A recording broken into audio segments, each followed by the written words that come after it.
I bid you welcome.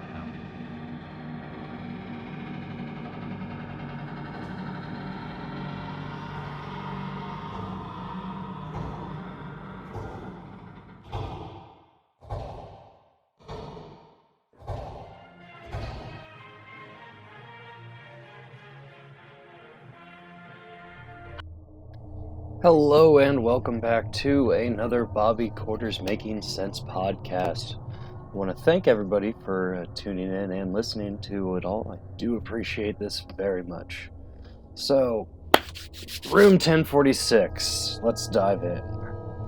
So, as a refresher, in 1935, on January 2nd, a strange man checked into a Missouri hotel, the Hotel President. He checked in under the name Roland T. Owen, and he was later found dead in room 1046. He was later identified as Artemis Ogletree. Now, the hotel staff recalled that he was a young man about in his 20s. He dressed very well, and he had an overcoat. He also had a scar on his temple as well as cauliflower ear. Some thought he might be a wrestler or a pro boxer. Randolph Probst, a bellhop at the hotel, showed Artemis to his room 1046, which he had a view of the courtyard instead of the street. On their way to the room, Artemis said that he had stayed in the previous hotel the other night, the Mellobach. He felt that the nightly rate was way too expensive for his liking, so the president was more like it. Later that same day, Mary Soptic, a maid for the president hotel, had started her rounds. She entered 1046 and was surprised to see Artemis sitting there in the chair in the dark with the shades drawn in the dim light. She apologized. He told her to go ahead and clean if she has to. According to Mary, this is how any encounter she had with him was. He seemed worried and afraid. While Mary was cleaning the room, she saw Artemis put on his overcoat and left. He asked Mary to leave the door unlocked because he was expecting friends shortly. So she did. Around 4 p.m., she returned with fresh towels inside the room. It was dark. Artemis was lying on the bed, fully clothed, with a note on the bedside table. Dawn. I will be back in 15 minutes. Wait. January 4th, around 7 a.m., Della Ferguson, a switchboard operator for the hotel, was about to make a requested wake-up call at 1046 when she noticed a light indicating that the phone was off the hook. Probst, the bellhop, went up to 1046 to find that the door was locked, with a Do Not Disturb sign on the doorknob. After several knocks on the door, he finally got a response that told him to come in and to turn on the light. However, the door was locked. Probst couldn't get into the door, so he just shouted to hang up the phone. Probst went back down to the desk, told the switchboard operator that he might be drunk, so call again in an hour. By 8:30, the phone was still off the hook. Another bellhop was sent up, a Harold Pike. The Do Not Disturb sign was still hanging from the door, and the door was still locked. Pike, however, had a key. He entered the room, found Artemis lying in the dark, naked in the bed. Pike had noticed some dark spots on the bed from the hallway light, but Pike put the phone back up on the receiver that was on the floor. 10:30, the operator reported that the phone was off the hook again. Probst went back up to the room, only he had a key this time. The door was still hanging on the doorknob. He opened the door to find Artemis on his knees and elbows, and his head was bloody. He put the phone back on the hook, turned on the light, and found just a disgusting, horrible mess. So he went down to get the manager. They both went up, helped him.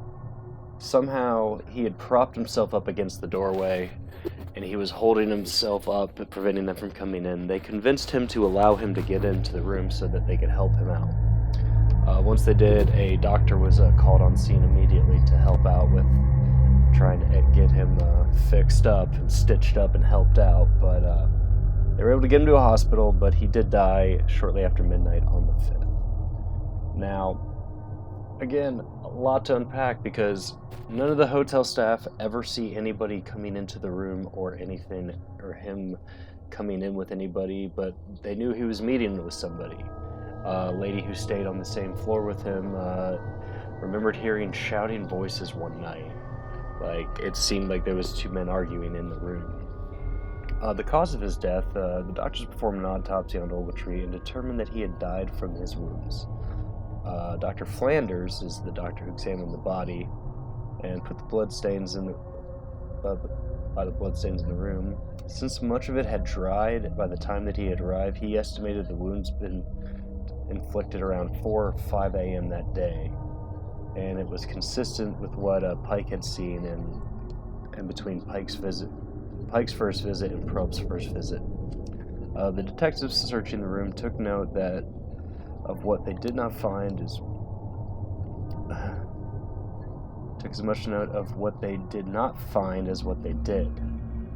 Consistent with what Probst had observed, there were no clothes. Oh yeah, this guy, he packed very light. Toothbrush and a comb. The only evidence of any other thing of Ogletree was being there was a tag of the necktie. It was a New Jersey company. Also missing from the room were soap, shampoo, and towels provided to every hotel. No weapon was found in there, but the stab wounds in his chest couldn't be accounted for. Cords tying him up might have suggested the involvement of others, since he was found bound. Maybe somebody did it. There's a few theories that, some people think that maybe it was a mob hit, maybe he was involved with someone else's wife. But the main reason why people think that is there was no identity to him. He was only identified a year after he died by a woman in Alabama. She had recognized the photo from a story she read in the paper, recognizing it to be her son. Yeah, he was originally from Birmingham, Alabama. He had left the family in 1934 to hitchhike to California, but he had stayed in contact with his mom a little bit, and she'd even had some letters proving that, it was, because the handwriting matched. However, those dates were from after he died. They were postmarked after he was dead, so there's another question. Who is sending these letters to this mother? Now, there is something also that's very interesting. While it was at the morgue, they were just going to bury him in what's called a potter's grave, which is just an unmarked grave. There was a phone call made to the funeral director, and it was an arrangement for 13 American Beauty roses to go in the grave. And it was a phone call from someone claiming to be from... What happened was that the caller was slightly more than forthcoming with the funeral director and asked why Ogletree had been killed. According to the caller, Ogletree had been in an affair with one woman while engaged to marry another. The caller and the two women apparently arranged the encounter with him at the President in order to exact revenge. Cheaters usually get what's coming to them, the caller said, and then hung up. So yeah, there we have it. Kind of a weird one, but I kind of think it is just a cut and dry cheater's justice. Like, guy got what was coming to him if he was dipping his pen in different ink. Well, thank you for tuning in to the Bobby Quarters Making Sense podcast. Hope to catch you again with some more true crime or whatever else may be on my mind.